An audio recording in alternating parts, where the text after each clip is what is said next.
Here be dragons. Humans have always lived alongside creatures weird, wonderful, terrifying to the utmost. Creatures capable of killing a man with a single breath, of turning his farmland into wastelands, of cursing a woman to bear malformed children. These creatures live in the vast depths of the mysterious oceans, behind the dense foliage of ancient forbidding jungles, in bone-scorching deserts, in dark caverns, visited only by the brave and the stupid. The ancients had a single piece of wisdom, passed down like an heirloom of dark foreboding. Never disrespect the fair folk, the others, the beings that walk like us, but are not us. Certainly not if you want to live a long and healthy life. Certainly not if you want your children to play safely in the fields.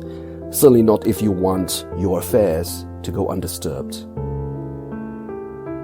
And so, this tradition of being afraid, of constantly huddling in the dark, away from the dark ones, was followed by generations of humans, countless generations, until what we now call the Age of Enlightenment.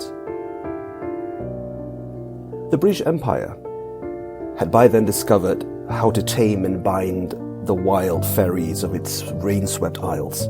Powerful magicians trained and protected by the court have now become glorified menagerie keepers, skilled in enslaving and binding fairies and other magical creatures to their will for use in unspeakable experiments. And this continued on and on, until in the 19th century, Britain became the most powerful empire on earth. And she would now turn her sights to conquering new lands in Asia and Africa. British soldiers would bring back home reports of strange creatures as fantastic as the ones that used to roam wildly in their forests and that used to terrorize the seas of Europe. The Queen herself had demanded that her best explorers and court magicians would painstakingly create encyclopedias with detailed knowledge about all kinds of hidden creatures inhabiting her newly conquered lands. And most importantly, how to profit from them, how to use their powers, both wonderful and horrific, to strengthen her empire. Eventually, she succeeded. This story takes place in our present time, when fairy magic has become a commodity bought and sold by conglomerates for unearthly gains. Whole economies were built based on their magic, with wealthy families jealously guarding their breeding fairy stocks, like prize cattle.